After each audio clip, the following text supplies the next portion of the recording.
Good morning, Alex and friends. I'm Grace. Today is Sunday, March 9th, 2025, and you're listening to Alex's News.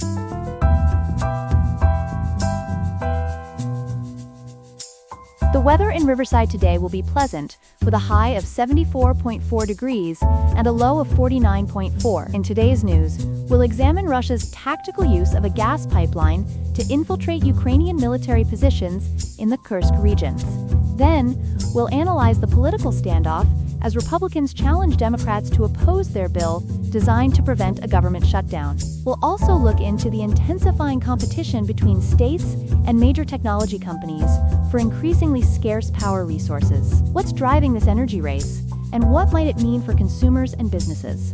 All this and more coming up on Alex's News.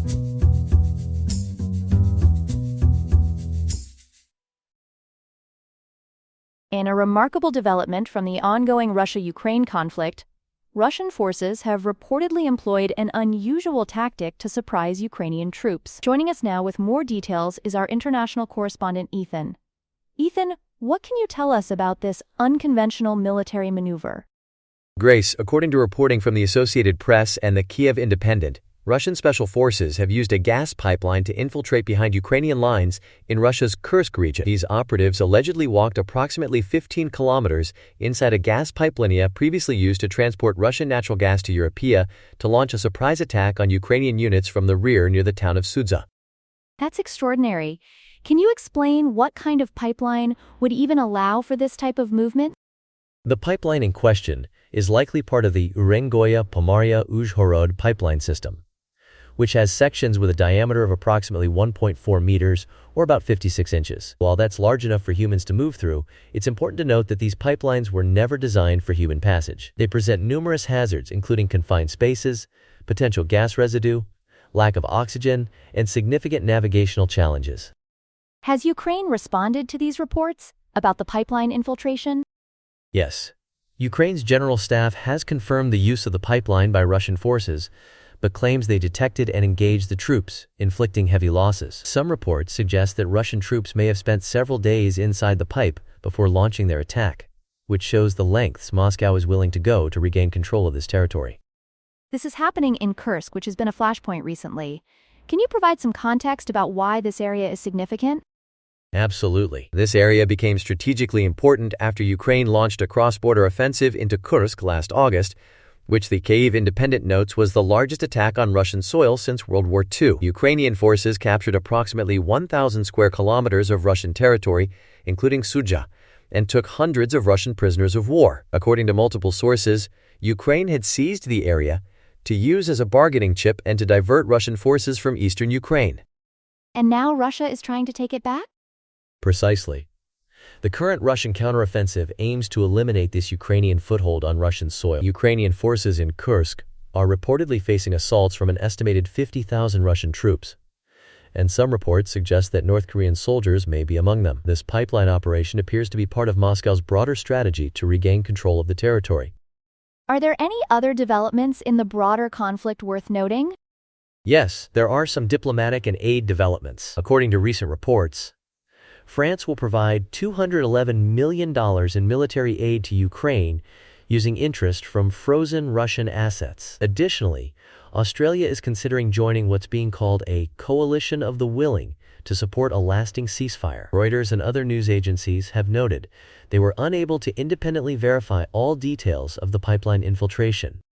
Thank you, Ethan, for that comprehensive report on this unusual military tactic and the ongoing situation in Kursk.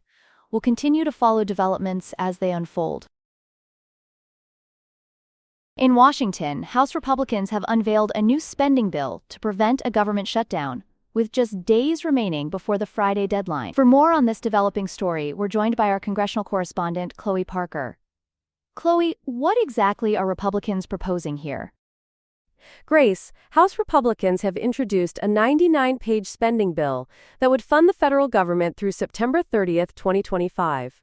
According to Time and the Los Angeles Times, the bill includes a modest increase in defense spending while making significant cuts to non-defense programs.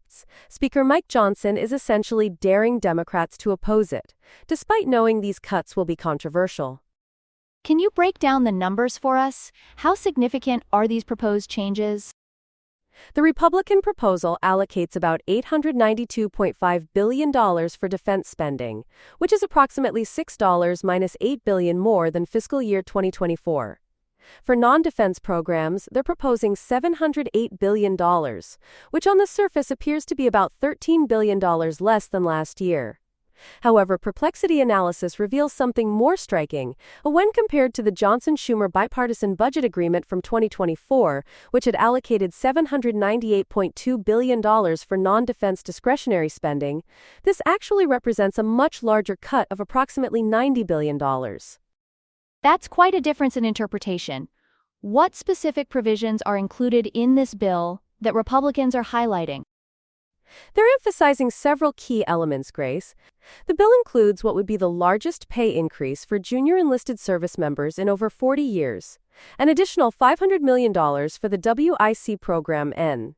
That's the Nutritional Assistance Program for women, infants, and children, and $6 billion more for veterans' health care. It also increases funding for ICE deportation operations while cutting $20 billion from IRS enforcement. Notably, as The Hindu reports, the bill contains no earmarks or community project funding, which are typically used to gain support from individual lawmakers. How are Democrats responding to this proposal? Democratic leadership is firmly opposed.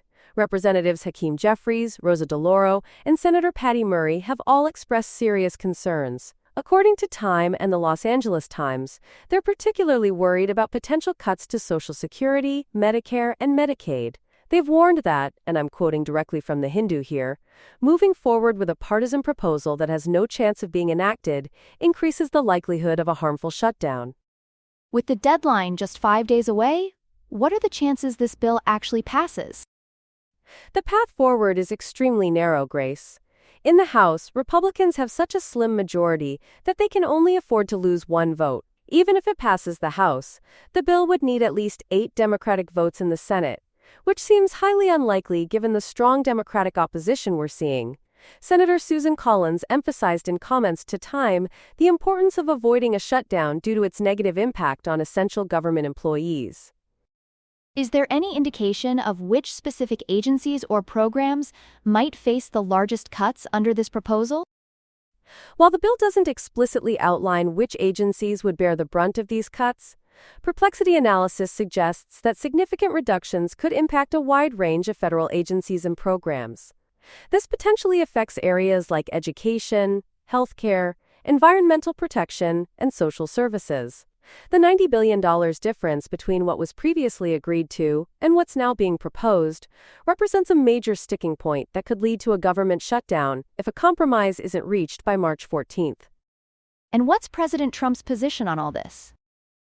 According to The Hindu, former President Trump, who will take office in January, is backing Speaker Johnson's approach and has urged Republicans to remain united on this bill. Some Republicans who were previously skeptical, like Representatives Ralph Norman and Chip Roy, have expressed openness to supporting the bill, citing their confidence in Trump and the potential for spending cuts. Thank you, Chloe, for that comprehensive breakdown of this developing situation on Capitol Hill. We'll continue to follow this story as the shutdown deadline approaches. Here are some other headlines.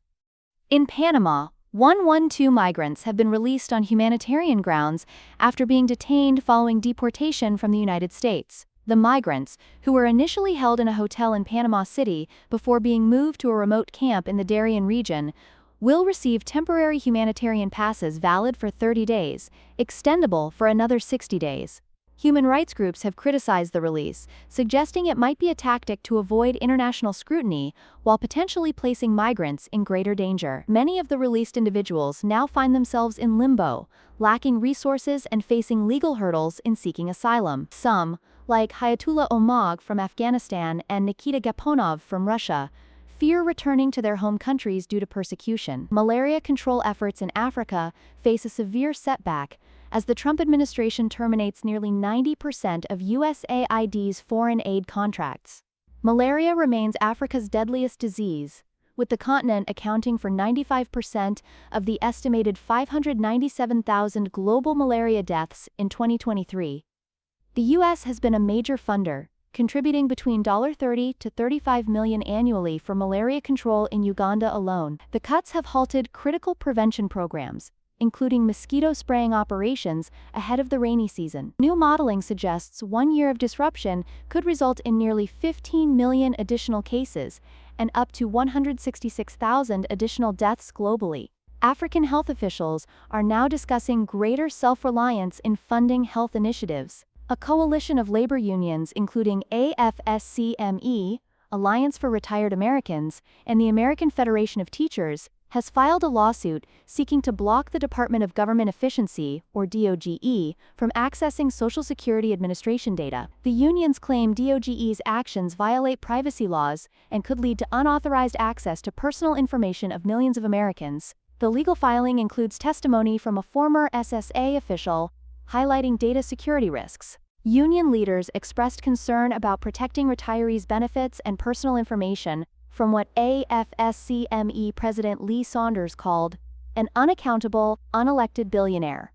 China's consumer prices fell by 0.7% in February compared to the same period last year, marking the first decline in 13 months. On a monthly basis, prices decreased by 0.2% from January. The Producer Price Index also fell by 2.2%, continuing a 29-month decline streak. China recently lowered its annual inflation target from around 3% to about 2%, reflecting ongoing struggles with low inflation. Better weather conditions, leading to increased farm production and automotive promotions, contributed to the falling prices. The government has emphasized the need to increase domestic demand and consumer spending, though no major new economic stimulus measures have been announced. South Dakota's House Bill 1052 aims to prohibit the use of eminent domain for pipelines carrying carbon oxide, potentially impacting a major Midwest pipeline project. The legislation could complicate or delay construction of carbon capture and storage infrastructure by limiting methods through which land can be acquired.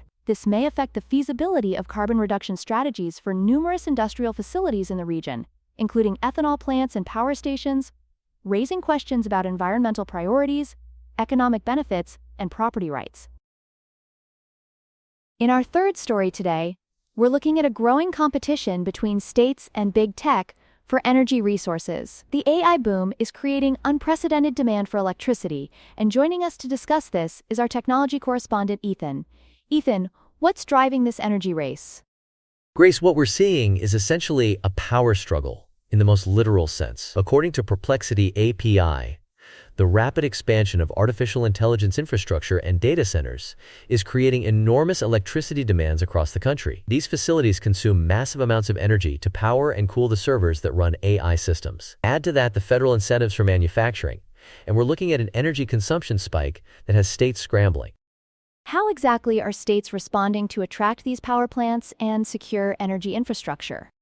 They're pulling out all the stops, Grace. Pennsylvania is considering substantial tax breaks and even creating a dedicated agency to fast-track power plant construction. According to Perplexity API, states like Indiana, Michigan, and Louisiana are exploring nuclear power options to meet the growing demand. Pennsylvania is also launching the Home Electrification and Appliances Rebate Program this spring, offering rebates up to $8,000 for energy-efficient systems depending on household income. Virginia has become known for its data center alley. How are they managing this growth? Virginia has been particularly aggressive with state tax incentives to attract these facilities.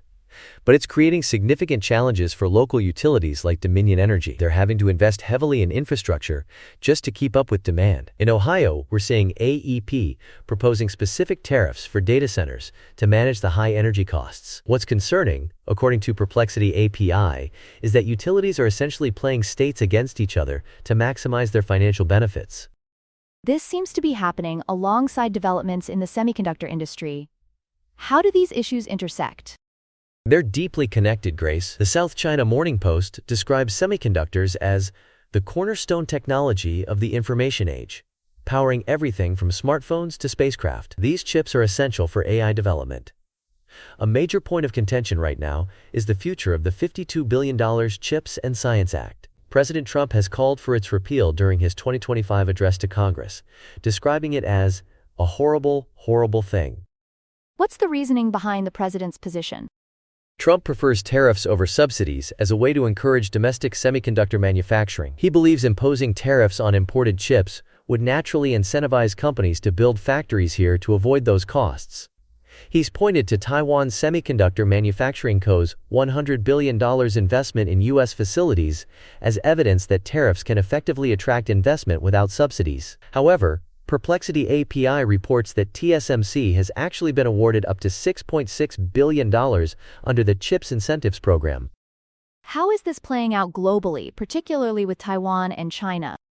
It's creating significant tensions. The South China Morning Post reports concerns in Taiwan that TSMC's massive Arizona investment could undermine Taiwan's vital semiconductor industry. Meanwhile, China is making notable AI advancements, with Chinese scientists developing a carbon-based AI chip and a general AI agent named Manus gaining attention. Despite trade restrictions, ASML is building a reuse and repair center in Beijing as China overtakes Taiwan as its biggest market. What about the political future of the CHIPS Act, given the president's opposition? Despite Trump's calls for repeal, Perplexity API reports that Senate Republicans have indicated they won't support dismantling the act. It enjoys strong bipartisan support for its role in strengthening U.S. semiconductor production. This political standoff adds another layer of complexity to the relationship between government policy, technological advancement, and energy infrastructure development as the AI boom continues. Thank you, Ethan, for that comprehensive look at how the AI boom is reshaping our energy landscape and semiconductor industry. That's all we have for now. Today's episode was made by Alexander King with Claude Sonnet 3.7, Gemini Flash 2.0, the Perplexity API, and the Google Cloud Text-to-Speech API. I hope you have a great day. I'll see you tomorrow, Alex.